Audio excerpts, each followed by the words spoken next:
Bien, vamos a ver cartografía. Si bien la cartografía no es parte de la topografía como ciencia, como disciplina, sino que es una disciplina aparte, dentro de la asignatura topografía está contemplada porque en muchos casos vamos a recurrir a cartografía para poder hacer los trabajos.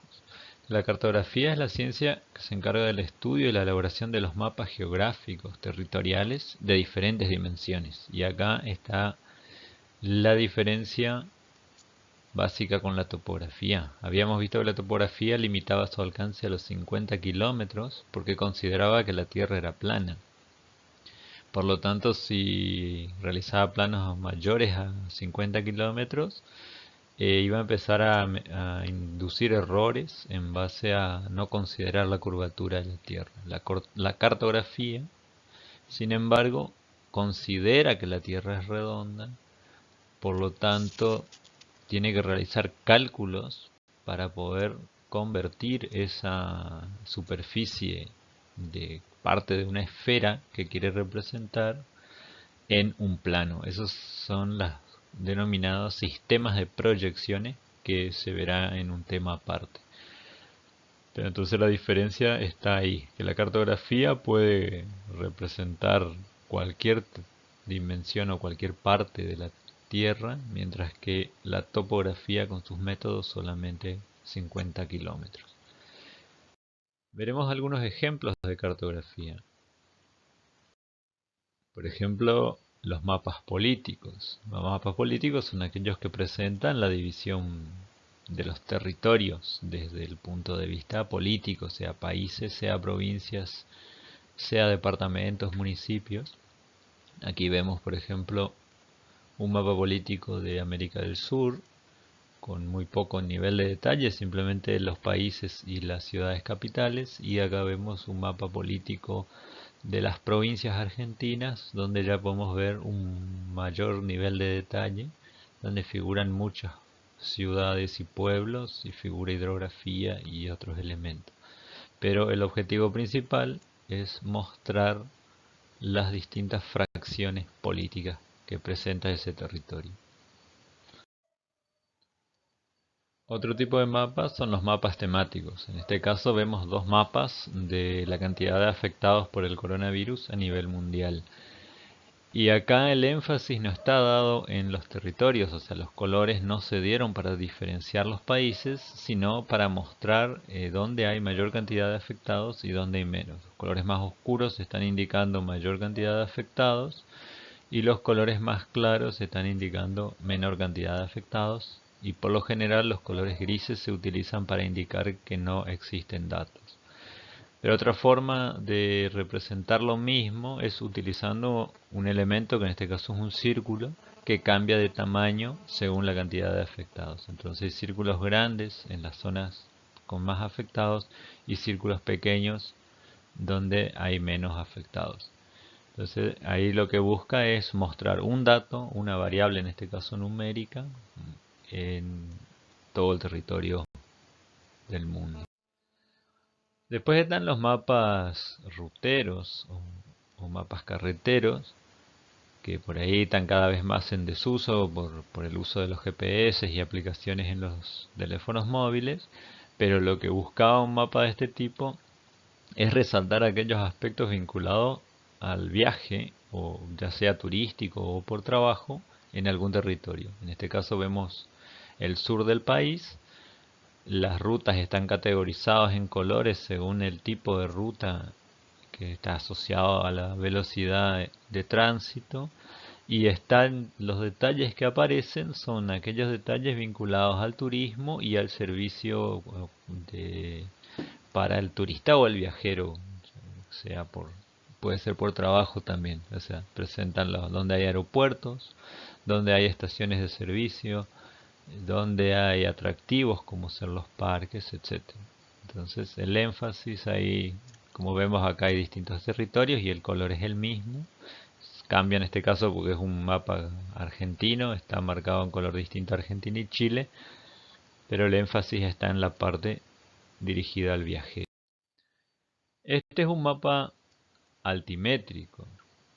Este es un mapa altimétrico con un gran nivel de detalle. Los mapas altimétricos, ya los veremos más adelante, son aquellos que tienen líneas, o que se denominan también curvas, que son la unión de aquellos puntos que están a una misma altura. Por ejemplo, esta línea más oscura, todos los puntos están a 1500 metros de altura. En este caso es una zona montañosa de Suiza y presenta en colores además representado los bosques, presenta incluso los árboles individuales marcados en estos círculos verdes, y los cuadraditos negros están representando edificios, que pueden ser viviendas, galpones o otro tipo de instalaciones.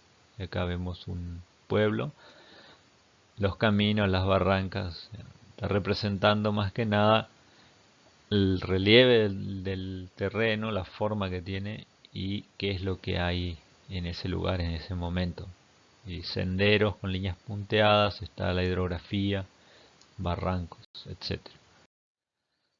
Este es un mapa de los mapas más detallados, o el más detallado que hay de la provincia de Misiones. Es un mapa grande, de 1,20 m por 1 m aproximadamente, que fue elaborado por el Instituto Ruiz de Montoya en el año 85, su primer versión, y luego fue actualizado en varias oportunidades.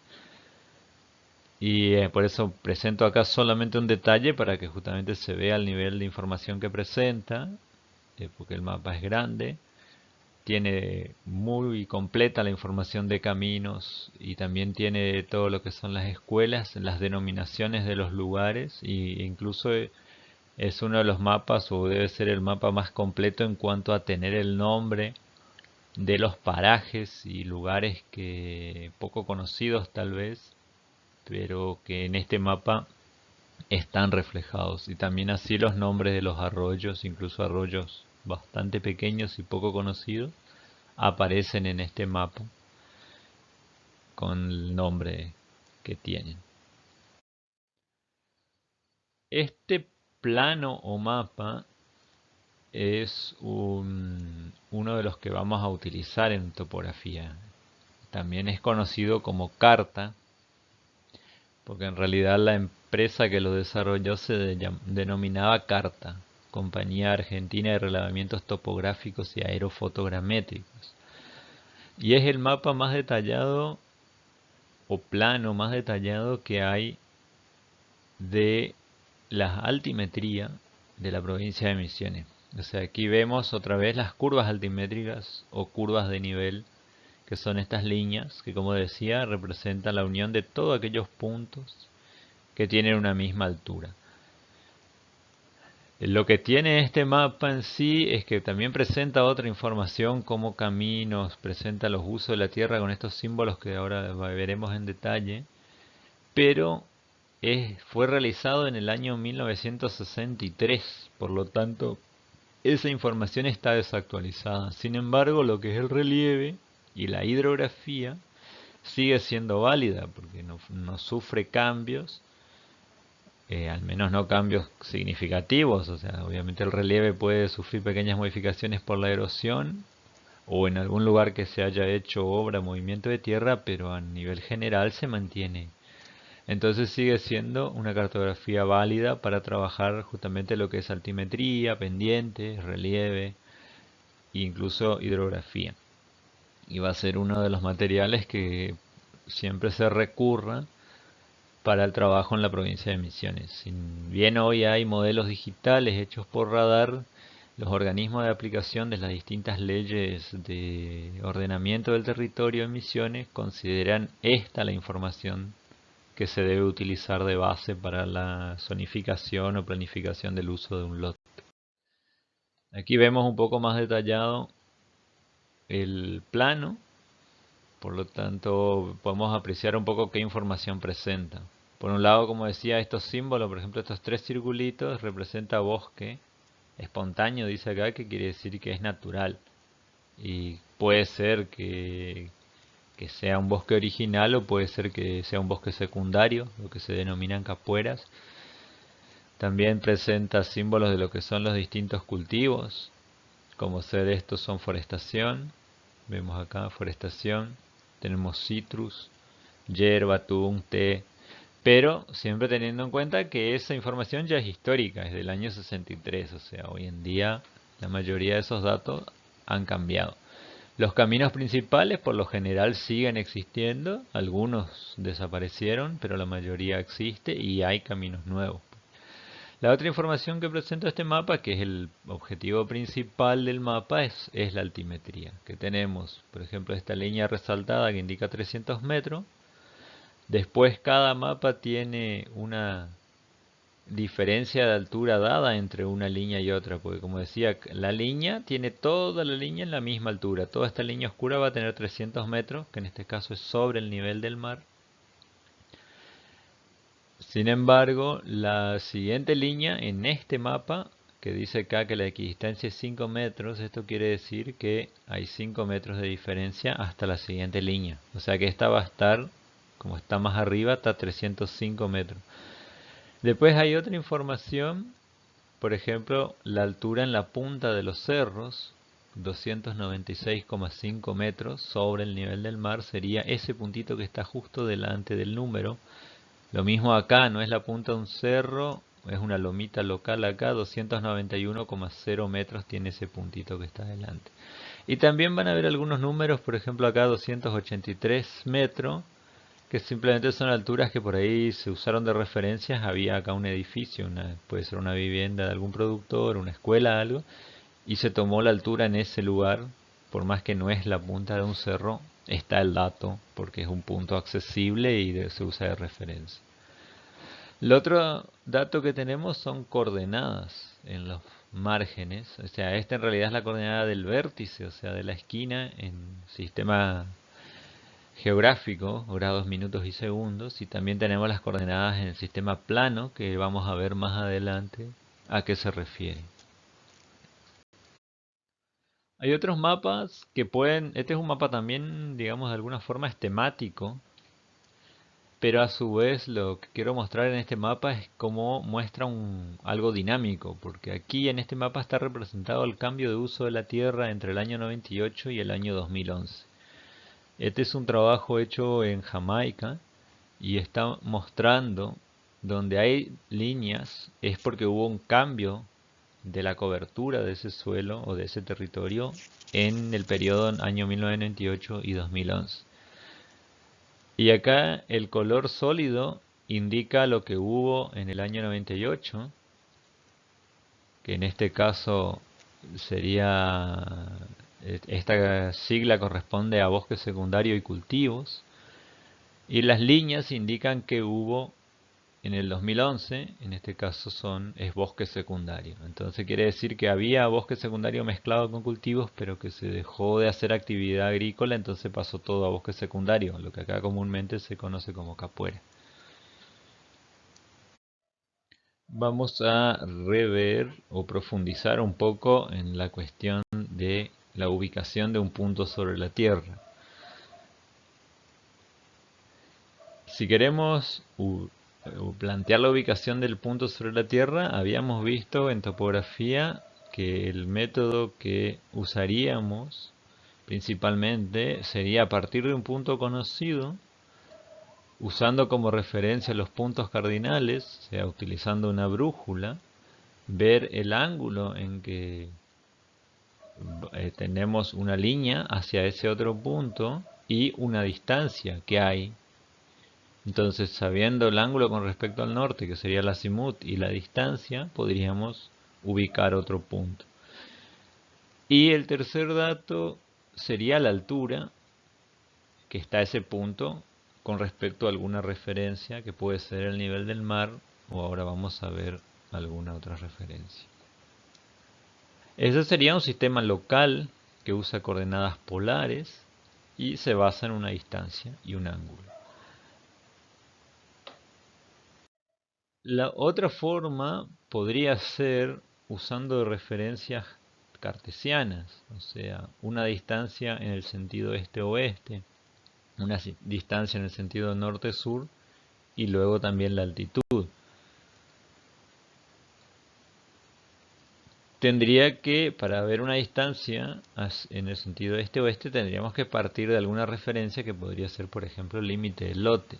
Este también sería un sistema local como coordenadas cartesianas y trabaja en x, y z. O sea, x sería esta distancia, este-oeste. El sentido norte-sur sería y z sería la altura. Sería otro sistema. Si bien el que vamos a usar más que nada en topografía sería el primero. Y el tercer sistema es el sistema que se usa a nivel global, que también se basa en una distancia este-oeste y una distancia norte-sur y una altitud, pero esta distancia este-oeste se denomina longitud y no se mide en metros, sino en grados, minutos y segundos, o sea, es una distancia angular. Lo mismo pasa con la latitud. Y la altitud sí se expresa en metros. La longitud se mide desde el meridiano de Greenwich y la latitud se mide desde el ecuador. O sea, el meridiano de Greenwich sería el 0 en longitud y el ecuador el 0 en latitud. Eso vamos a profundizar un poco más adelante en esta presentación, que sería el sistema global, usa coordenadas geográficas, que serían la latitud, la longitud y la altitud.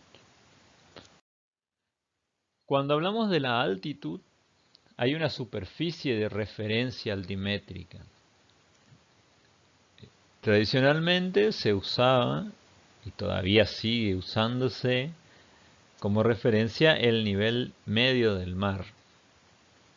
Porque al ser un líquido, la primera idea que se tuvo es que el mar, como los líquidos se nivelan, iba a ser un nivel o una referencia homogénea en todo el planeta. Con el tiempo y con el avance de la tecnología y estudiando los campos gravitacionales terrestres, la fuerza de la gravedad, se descubrió que el mar no es constante. O sea, si nosotros vamos a tener las alturas con respecto al nivel del mar, tendríamos esta forma que vemos acá arriba. Porque hay zonas donde la fuerza de gravedad es mayor y el mar está deprimido, y hay zonas donde es menor y el mar estaría más alejado del centro de la Tierra. Entonces eso hace que no sea una referencia tan válida, o deja de ser una referencia válida a nivel mundial. Si bien hoy en día este modelo es conocido y se podría mediante computadora calcular cuál sería el nivel medio del mar en cualquier parte del mundo, al ser irregular queda una referencia difícil de interpretar y difícil de procesar también. Por lo tanto, se buscó una figura menos compleja que se pareciese más a la forma que tiene el planeta Tierra y sus alturas, que sería esta que vemos aquí debajo. Entonces la figura que se eligió o se adoptó como nueva referencia en los sistemas de altitud es el elipsoide, comúnmente conocido como elipsoide, aunque correctamente sería un elipsoide en revolución, porque el elipsoide sería una figura en 2 dimensiones, y al hacerlo girar en revolución, como vemos esta forma acá, estaría formando una forma geométrica. El elipsoide es una figura sencilla, simplemente está definida por un valor en este eje y un valor en este eje. Entonces, como no es circular, es aplanado, este eje es menor que este eje. Entonces dos valores numéricos estarían determinando el sistema de referencia a nivel mundial para las alturas en reemplazo del nivel del mar. Entonces, simplemente para mostrar, hay muchos elipsoides a nivel mundial que cada país adopta, o cada región, según le resulte más apropiado para su territorio. Y todos están definidos por un valor en metros de el semieje, que sería en la mitad del eje este, y este valor. O sea, vemos que están alrededor de los 6.300.000 metros y hay una diferencia entre uno y otro, porque si no, en vez de un elipsoide daría un círculo. El sistema de referencia o elipsoide de referencia adoptado por la Argentina es el WGS84, simplemente es una denominación que en realidad no la dio la Argentina, no creó un elipsoide, sino adoptó uno que ya existía y que tiene la ventaja de que también lo adopta el sistema de posicionamiento global denominado GPS. Por lo tanto, las alturas que da el nuevo sistema argentino tienen la misma referencia que las alturas que nos da un GPS, ya sea un aparato específico o un dispositivo en un celular, por ejemplo. Y los valores que lo definen son estos. No tiene mayor importancia, pero la denominación, lo importante es saberse cuál es nuestro elipsoide de referencia.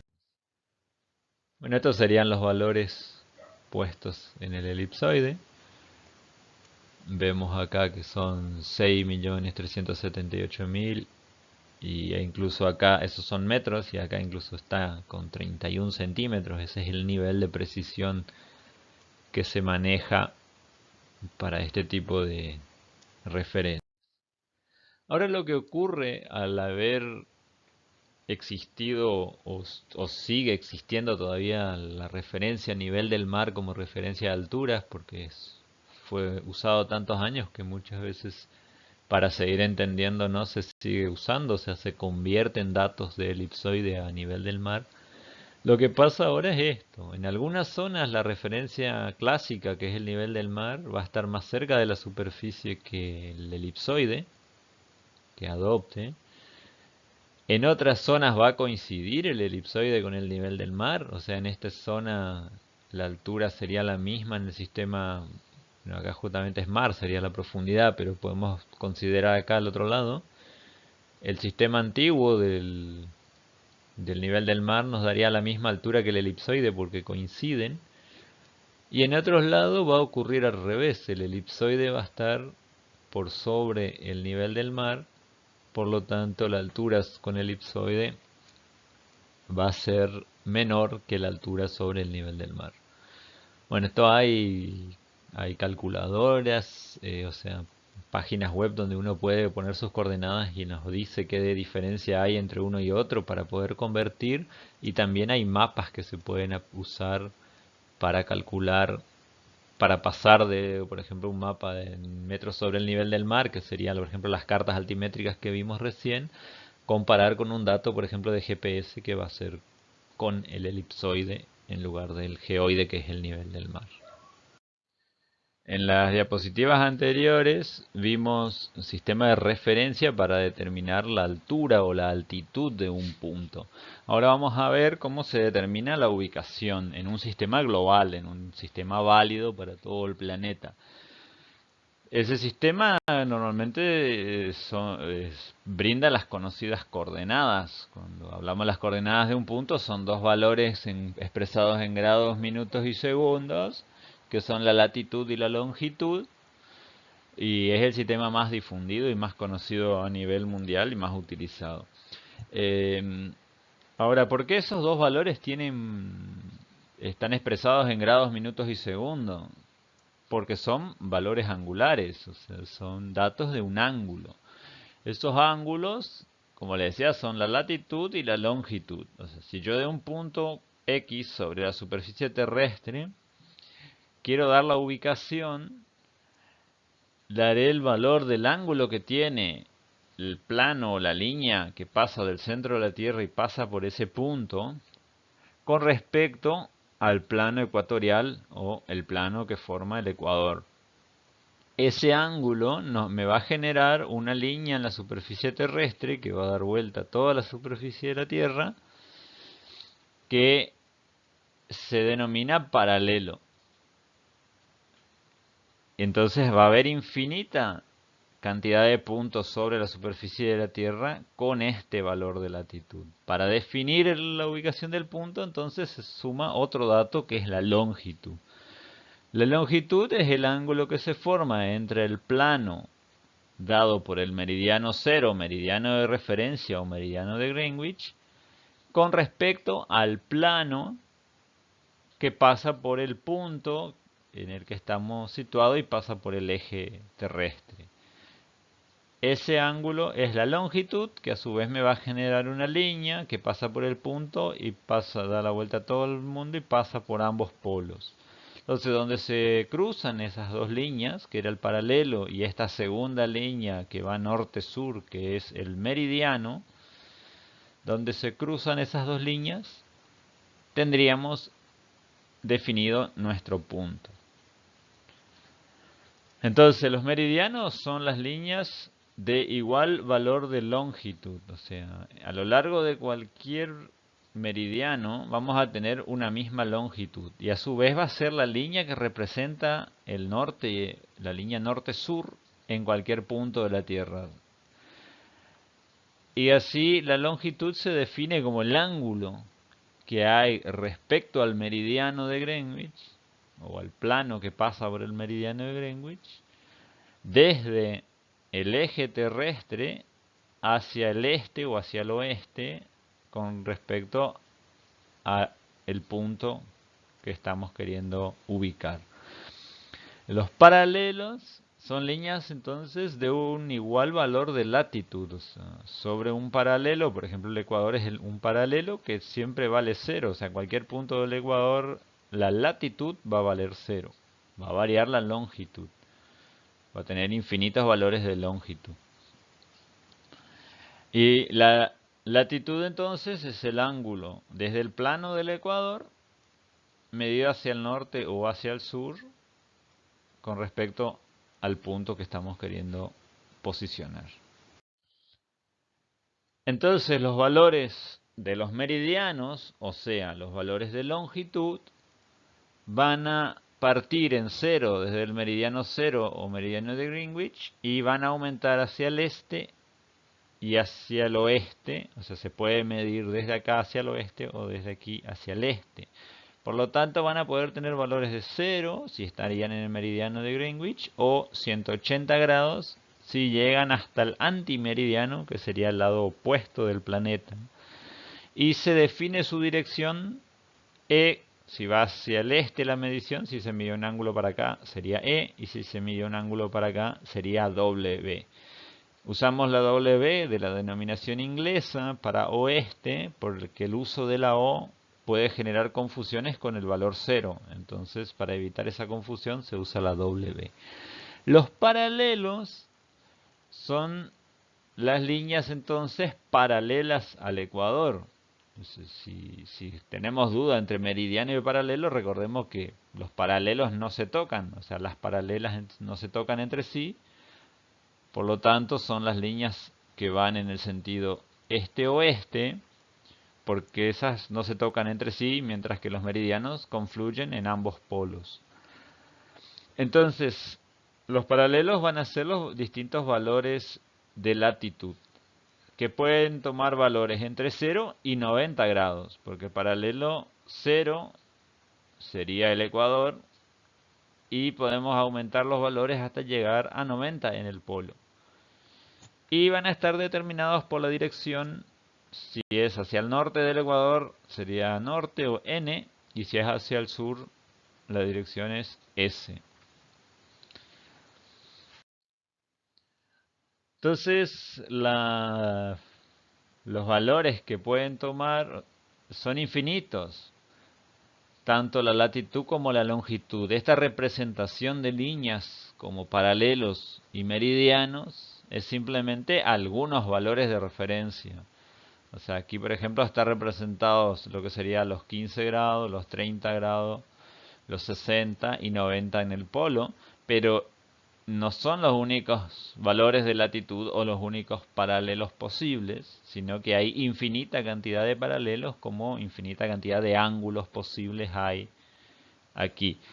Entonces el sistema determina que hacia el norte la latitud se debe asignar la letra n, o tiene valor positivo, esa sería otra alternativa, y hacia el sur la letra S o valor negativo. Estos que están en rojo, por eso tienen un guioncito acá, se pueden expresar como 30 grados sur o como menos 30 grados, o sea, negativo 30 grados. Cualquiera de las dos formas es correcta. En el caso de la longitud ocurre algo similar. Hacia el este del meridiano de Greenwich serían expresados como E, la letra E por el este, o tendrían valores positivos. O sea, este sería 90 grados a secas porque el positivo no hace falta expresarlo, o 90 grados este. Y hacia el oeste sería, por ejemplo, este valor sería un 60 grados W por el oeste o menos 60 grados. Entonces, visto de otra forma, en un planisferio, las opciones que tendríamos serían 4 cuadrantes, igual que los cuadrantes en los ejes cartesianos. Por lo tanto, las asignaciones de letras estarían aquí y la asignación de signos sería esta. Sería opcional usar hacia el oeste la W o usar el negativo, es válido cualquiera de los dos sistemas. Hacia el norte la N o el positivo, hacia el sur la S o el negativo y hacia el este la E o el positivo.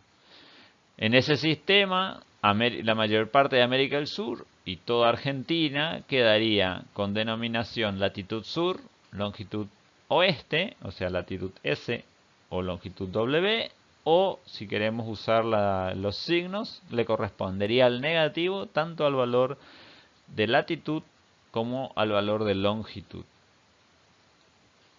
A mí personalmente me gusta más asignar la letra porque queda siempre expresado tanto hacia el este como al oeste, hacia el norte o el sur y genera menos confusión. Pero sin embargo, muchas veces en algún programa que haga cálculos o asignación directa de coordenadas en base a una planilla de puntos, de datos de coordenadas, él va a necesitar el valor negativo para diferenciar el oeste o el sur. A modo de que puedan repasar un poco y ver cuánto captaron de la presentación, queda un listado de preguntas para responder y las que no puedan responder recurrirán de nuevo a ver la presentación. Siempre el ejercicio es tratar de recordar todo lo que puedan y eso va a reafirmar lo que grabaron en sus mentes y si no recuerdan se vuelve a ver y encuentran la respuesta en la presentación o en otra información, en otro material que quieran recurrir.